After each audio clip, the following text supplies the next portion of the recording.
wabarakatuh. Waalaikumsalam warahmatullahi wabarakatuh. Sebelumnya saya perkenalkan diri, saya mahasiswa Universitas Sulakom, Fakultas Perguruan dan Ilmu Pendidikan, Fotografi Dunia dan Seni. Teman-teman, bagaimana kabarnya? Baik. Ada yang tidak hadir karena ada kalian ini? Ada.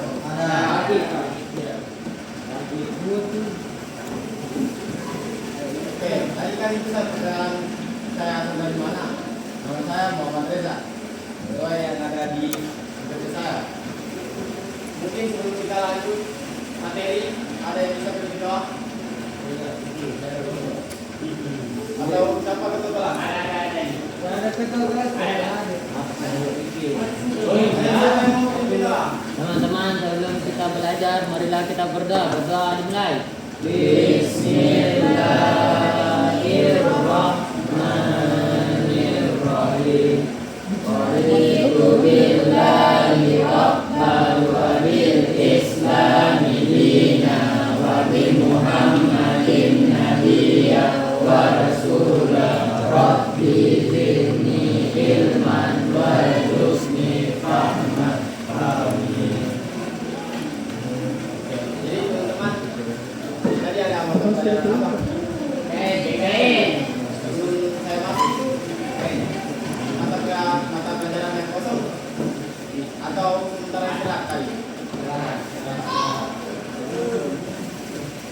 Jadi di sini saya akan membawakan bimbingan praktikal terhadap perencanaan karir, yaitu dasar membangun karir.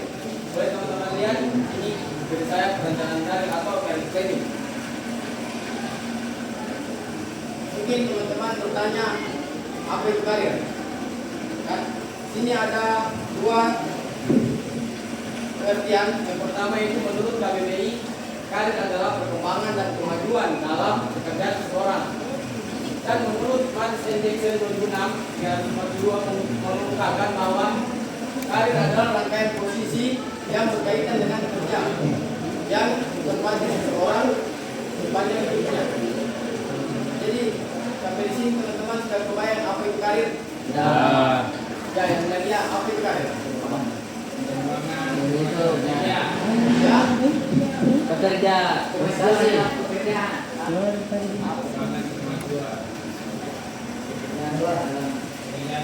Dan sepanjang hidup.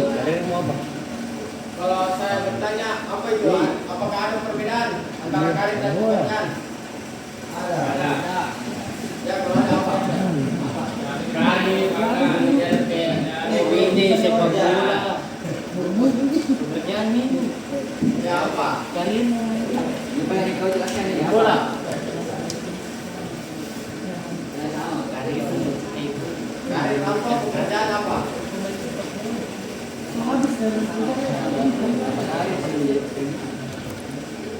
Jadi teman-teman, karir dan pekerjaan itu berbeda. Karir adalah periode penting dalam hidup seseorang untuk maju dengan peluang yang besar dan berkembang. Sedangkan pekerjaan adalah bisnis atau usaha dalam menafkahi keluarganya ataupun dirinya. Nah, di dalam karir itu teman-teman bisa memiliki dua pekerjaan dalam karir. Contohnya, teman-teman berkarir di sepak bola, jadi profesional. Nah, teman-teman juga ada pekerjaan lain, contohnya seperti teman-teman bisa grafis ataupun teman-teman punya usaha toko di market begitu. Jadi itu.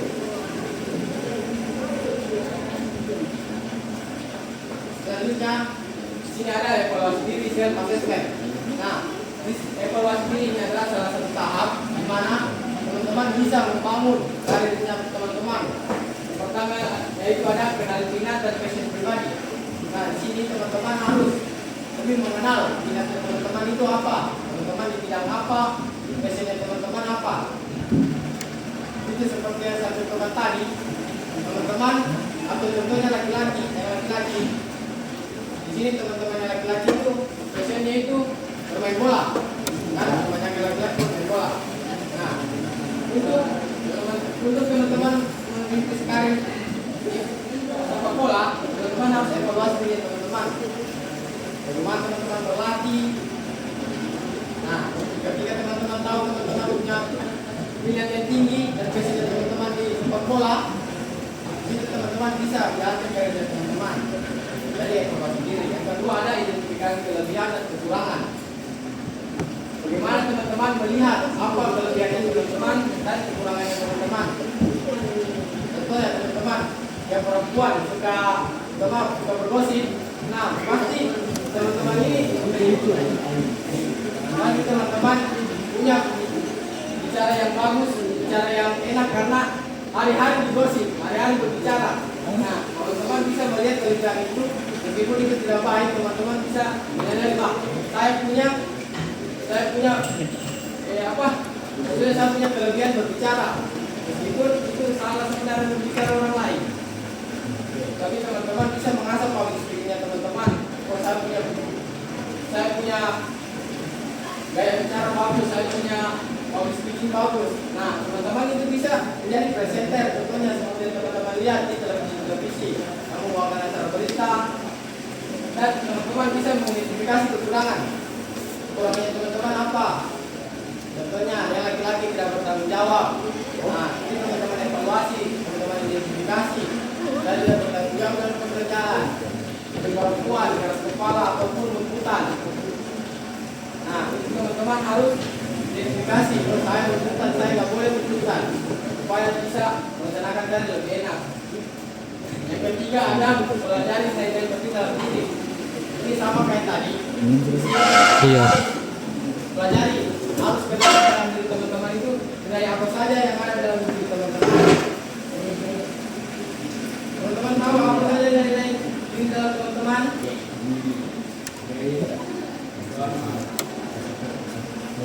Ya, apa lagi teman-teman?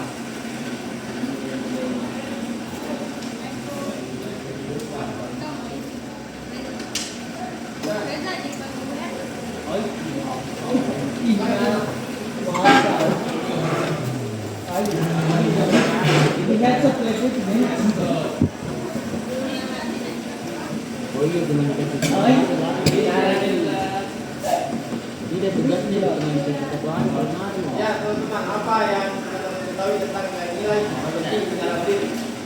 Santai. Ya, baik. Hati, nilai penting dalam diri. Kesopanan. Ya, masuk. Semua ada nilai penting dari dirinya teman-teman. Ya, menjawab, disiplin, bersama. Yang keempat ada tentukan gaya kerja yang cocok. Nah, teman-teman ini harus menentukan teman-teman harus bekerja dengan gaya apa supaya teman-teman lebih enak bekerja sesuai dengan apa yang teman-teman mau. Dan jangan teman-teman tidak suka menghadapi orang, bisa menghadapi banyak orang yang memang bikin teman-teman itu pusing. Contohnya jadi guru. Nah, teman-teman kalau tidak cocok jadi jangan ambil pendidikan yang guru, dan ambil karir guru. Jadi teman-teman harus menyesuaikan apa gaya kerja apa yang cocok untuk teman-teman mulai dari sekarang supaya tidak berulang nanti ke depannya. Oke, selanjutnya itu ada menentukan tujuan karir. Di sini ada 3 poin yang pertama, tujuan jangka pendek dan jangka panjang. Nah, teman-teman di sini teman-teman harus menentukan tujuan karirnya teman-teman dalam jangka panjang maupun pendek. Contohnya dalam jangka pendek itu teman-teman mendapatkan posisi tertentu dalam sebuah perusahaan atau dalam sebuah industri. Teman-teman mengikuti industri tersebut atau melakukan pelatihan yang baru untuk berkembang selanjutnya. Dan untuk jangka yang panjang, ketika teman-teman sudah bekerja 5 tahun ke depan, nah teman-teman mungkin berpikir akan membuka usaha sendiri, akan menjadi buka jasa sendiri. Yang kedua ada pastikan realistis dan terukur. Teman-teman harus menentukan karirnya teman-teman secara realistis dan terukur, harus spesifik dan dapat dicapai. Kenapa demikian? Karena ketika teman-teman menentukan karir itu harus teman-teman bisa mengukur karirnya teman-teman itu di mana, teman-teman apakah bisa teman-teman capai. Selanjutnya ada selaraskan dengan keinginan nurani. Ketika teman-teman ingin bekerja, pasti teman-teman tidak mau ada tekanan dari orang lain. Ketika ada tekanan dari orang lain, pasti kita akan bekerja tidak enak. Contohnya ketika ada paksaan, ketika teman-teman tidak ingin itu harus diinginkan. Contohnya, makanya harus diselaraskan dengan keinginan nurani, bukan dari tekanan orang lain. Selanjutnya ada riset industri dan pekerjaan. Pertama, pelajari industri yang diminati. Teman-teman melihat, mencari informasi apa yang teman-teman minati, kerja seperti apa. Coba teman-teman ada terpikirkan mau kerja seperti apa? Apa? Petani. Teman-teman berpikir industri yang teman-teman minati petani, berarti teman-teman mencari informasi tentang bagaimana bertani di perusahaan-perusahaan, bagaimana memasukkan padi, gitu. Selanjutnya ada identifikasi posisi jabatan yang sesuai dengan minat dan skill. Di sini teman-teman harus menyesuaikan minat dan skill teman-teman, di mana minat dan skill itu disatukan agar bisa mendapatkan sebuah posisi dan atau jabatan yang sesuai dengan minat dan teman-teman. Yang ketiga yaitu ada pelajari industri pasar. Teman-teman melihat pasar bekerja bagaimana. Misalnya tadi petani pasti melihat harga pasar terpadi, harga pasar temporasi itu berapa. Jadi bisa menyesuaikan. Yang keempat, dari tahu skill atau sertifikasi yang dibutuhkan. Teman-teman melihat skill teman-teman itu dibutuhkan di mana. Contohnya teman-teman kayak tadi kan public speaking-nya bagus, pas biasanya di sini. Teman-teman harus punya sertifikasi public speaking yang bagus agar bisa diterima jadi presenter untuk membawakan acara-acara. Selanjutnya ada pengembangan keterampilan. Di sini ada dua, pengasah soft skill dan perkuat hard skill. Di sini asas soft skill adalah kualitas dan sifat pribadi yang mempengaruhi cara bekerja, contohnya komunikasi, kerja tim, kepemimpinan dan adaptasi. Jadi komunikasi ini adalah ibaratnya sifat teman-teman bekerja. Yang kedua yaitu ada perkuat hard skill, kompetensi dan kemampuan terkait pekerjaan yang diperlukan untuk menyelesaikan pekerjaan. Contohnya teman-teman pemrograman, desain grafis, atau analisis data. Nah ini dibutuhkan banyak sekali teman-teman. Selanjutnya ada bangun jaringan networking.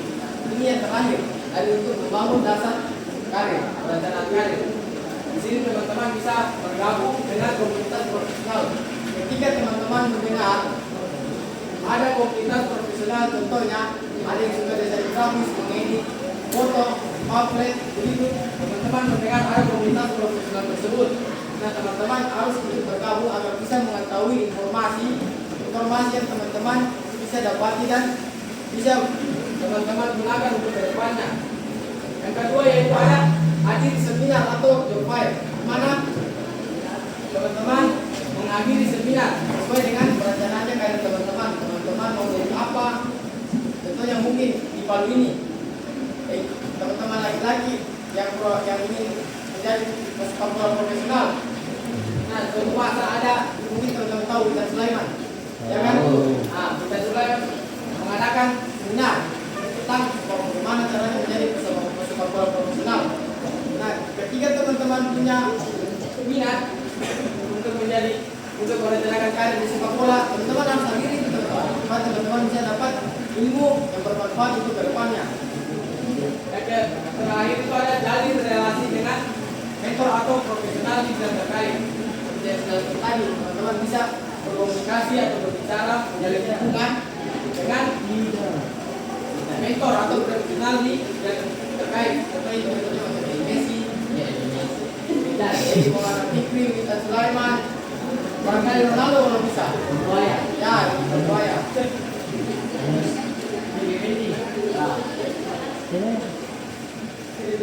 Nah, mungkin itu tadi perencanaan dasar membangun perencanaan karir yang bisa dapat saya sampaikan. Di sini jelas berkata penghargaan paling tinggi bagi seseorang pekerja keras bukanlah apa yang dia peroleh dari pekerjaan itu, tapi seberapa berkembang dia dengan kerja kerasnya itu. Jadi teman-teman harus berkembang, jangan hanya stuck di satu tempat. Mungkin itu sekian yang dapat saya sampaikan terhadap materi perencanaan karir, mungkin teman-teman ada yang bisa simpulkan dari materi saya jelaskan tadi.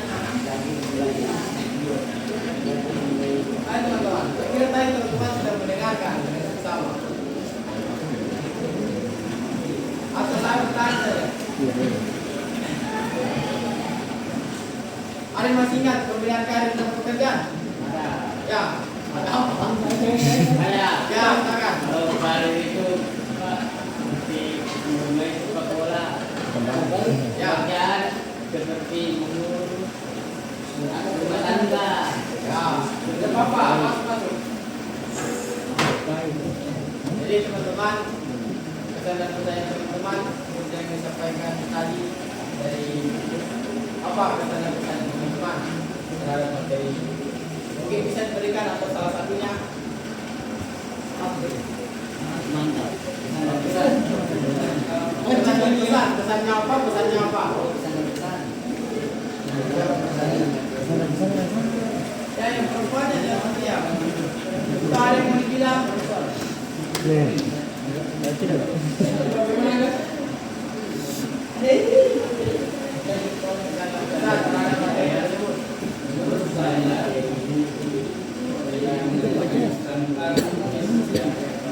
Ya, ayo bicara, belajar terus ya.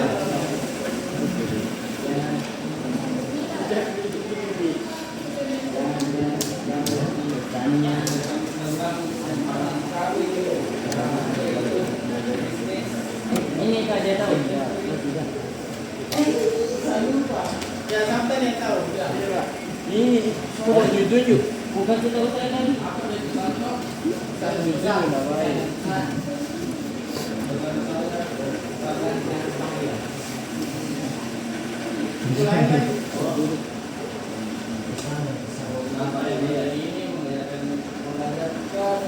Menang kan? Bukan kesan-kesan.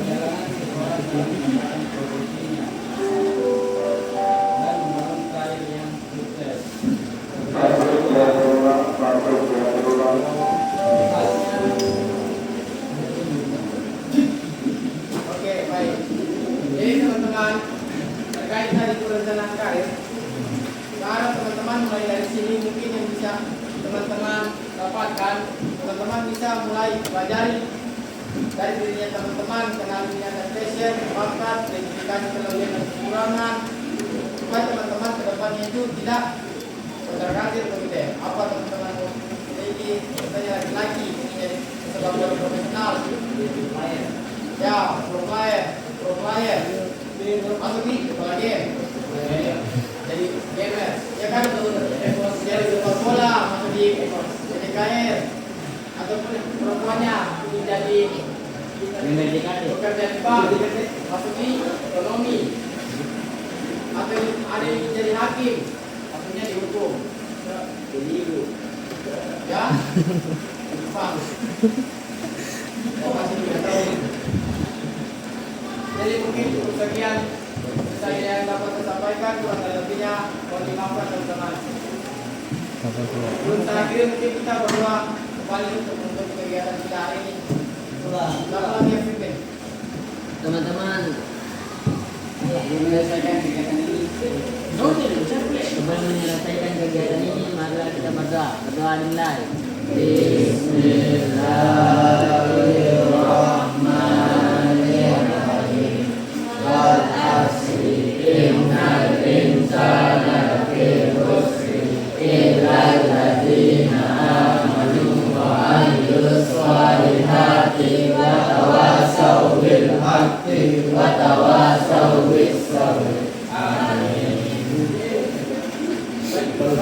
Mungkin kita akan berjumpa lagi di lain waktu. Oke, assalamualaikum warahmatullahi wabarakatuh. Waalaikumsalam warahmatullahi wabarakatuh.